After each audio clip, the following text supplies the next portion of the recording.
Good morning. Morning. Good morning. Good morning.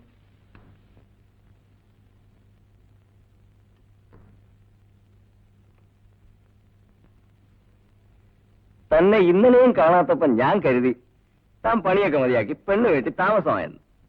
ഇന്ന് കണ്ടപ്പോ എന്ത് തോന്നുന്നു? താൻ വല്ലാതെ ക്ഷീണിച്ച് അവശനായെന്ന്. താൻ ഇത്ര പെട്ടെന്ന് ഇങ്ങനെ ആയാലോ? കല്യാണം കഴിച്ചാൽ ഇങ്ങനെ ഒരു ചടങ്ങുണ്ടല്ലോ, ഓരോരുത്തരായി വധിക്കുക. താനും വധിച്ചോ. എന്നാലും താൻ ആ മാത്യൂസിനെ ഒറ്റപ്പെടുത്തിയത് കഷ്ടമായി. ഇനിയിപ്പോ അവൻ ആരെ കൂട്ടുപിടിക്കും? മാത്യൂസ് ഒരു കാലത്ത് വിവാഹം കഴിക്കും. അയാൾക്ക് ആര് പെണ്ണു കൊടുക്കും? അയാൾക്ക് പെണ്ണുങ്ങളെ കാണുമ്പോഴേ വെപ്രാളമല്ലേ? അതിരിക്കട്ടെ, എങ്ങനുണ്ട്? എന്തോന്ന്? എങ്ങനെയുണ്ടെന്ന്? താൻ പോടും. തന്റെ ഭാര്യ എങ്ങനെയുണ്ടെന്ന്? ഭാര്യ എങ്ങനെയുണ്ടെന്ന് ചോദിച്ചാൽ ഞാനെന്ത് പറയും? താമന്ന് കാണ്. ഇന്ന് വൈകുന്നേരം തന്നെ ഞാൻ വരും. പക്ഷെ ഇന്നലെ രാത്രി തന്റെ ഭാര്യയുടെ സ്വരം ഞാൻ കേട്ടു. എങ്ങനെ? ഇന്നലെ രാത്രി ഞാൻ ഫോൺ ചെയ്തു. അപ്പൊ താൻ വന്നു എന്നറിഞ്ഞു. പിന്നെ തന്റെ കല്യാണ കോൾ ആയതുകൊണ്ട് ബുദ്ധിമുട്ടിക്കെന്താന്ന് കരുതി. ഹലോ സാർ, വിവാഹമൊക്കെ കഴിഞ്ഞല്ലേ? കൺഗ്രാറ്റുലേഷൻസ്. Thank you. ഞാൻ എന്തോ പറയാൻ വന്നല്ലോ, മറന്നുപോയി. പിന്നെ വർമ്മ ആൻഡ് കമ്പനിയുടെ ജനറൽ മാനേജർ വിളിച്ചിരുന്നു. ഹലോ, 66423 കോൾ ബുക്ക് ചെയ്തിട്ടുണ്ട്. സാർ ഒപ്പിട്ടു, ഞാൻ പോയിട്ട് വരാം. ഇവിടെ കണ്ടില്ലേ? എനിക്ക് വല്ലതും മനസ്സിലായോ? ഇവൻ ആര് പെണ്ണ് കൊടുക്കാനാ?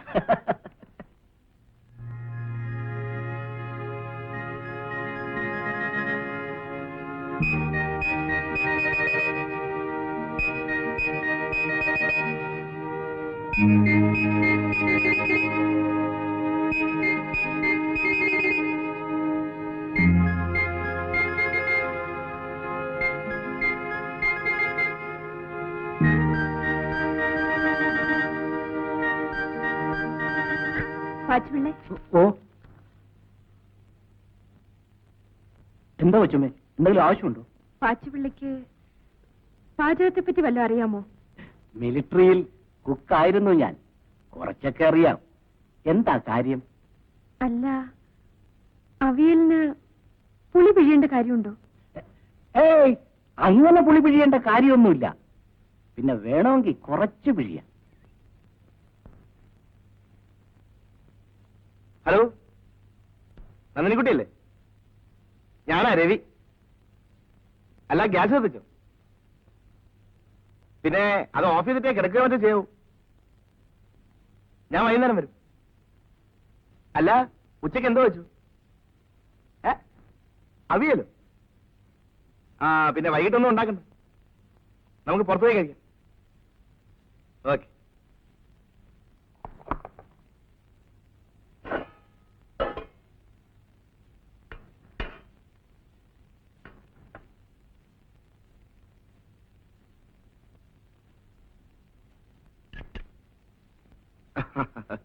ഇരിക്കും.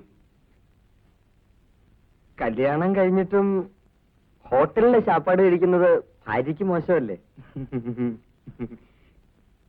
രവി സാറേ, ഒരു കാര്യം ചോദിച്ചാ പറയാമോ? പിന്നെന്താ? എങ്ങനുണ്ട്? തിരക്കിടില്ല, ലേശ എണ്ണ കൂടിപ്പോയതുപോലെ. അതല്ല സാർ, ആദ്യ രാത്രി എങ്ങനെ ഉണ്ടായിരുന്നു? താൻ വെറും ഒരു കൊച്ചു പയ്യനല്ലേ മാത്യൂസേ? തന്നോട് ഇതൊക്കെ പറഞ്ഞിരുന്നു എങ്ങനെ? I am very anxious.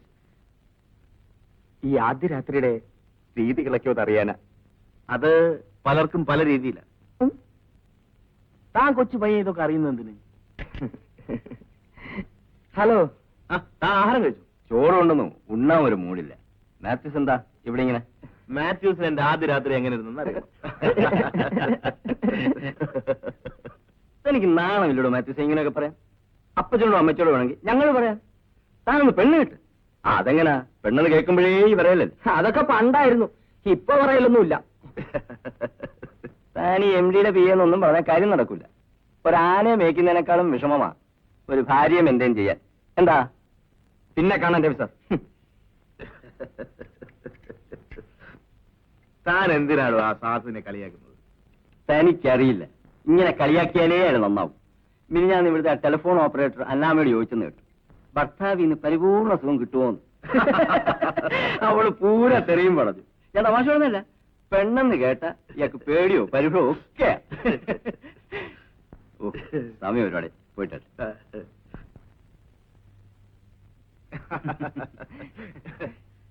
Mrs രവീന്ദ്രനാഥക്കുറുപ്പ്. നന്ദിനിക്കുട്ടി, ഞാൻ എപ്പോഴും പറയാറില്ലേ, ജയൻ എന്നെ പിടികിട്ടാ പുള്ളി. ഹലോ. നമസ്തേ. ഡോ, അതിന്റെ ഭാര്യയാണ്. കൊടുകൈ തന്നെ സമ്മതിച്ചിരിക്കുന്നു. എവിടെ നാടോ ഇത്ര ഐശ്വര്യമുള്ള ഒരു പെങ്കൊച്ചിനെ കെട്ടിക്കൊണ്ടത്? മുതുകുളത്തുനിന്ന്. ഞാൻ ആലോചിക്കാം, ലോകത്ത് പലരും പെണ്ണ് കെട്ടിയിട്ടുണ്ട്, ഞാനും കെട്ടി. ഒരു പെണ്ണെന്ന് പറയണ്ട, ഒരു സത്വം എന്ന് പറയുന്നതാ ശരി. ഞാൻ അവളുടെ സൗന്ദര്യം നോക്കിയിട്ടൊന്നല്ല കെട്ടിയത്.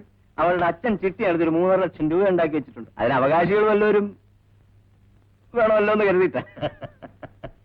മിസ്സിസ് സിയുടെ ദൂരെ ഏതോ സ്ഥലത്ത് പോയി എന്ന് പറഞ്ഞിട്ട് പോയിട്ട് വന്നു. അവൾ മാത്രമല്ല, നമ്മുടെ ദത്തന്റെ ഭാര്യ അടക്കം 6 പേർ. മൈസൂരിലെങ്ങാണ്ട് ഒരു സ്വാമി ഉണ്ട് പോലും. അയാളെ പോയി കണ്ടാൽ സർവകാര്യ സിദ്ധി ലഭിക്കും. സ്വാമി ആകാശത്തുനിന്ന് ഒരു ഏലസ് എടുത്ത് കൈ കൊടുക്കും. ഏലത്തിന് ശക്തിയുണ്ടോ ഇല്ലയോ, അവൾ ഏലസും കൊണ്ട് വീട്ടിൽ കയറി വന്ന ദിവസം നമ്മുടെ ഇരുമ്പോലിരുന്ന പട്ടി ക്ലീൻ. എനിക്ക് വയറ്റിളക്കും.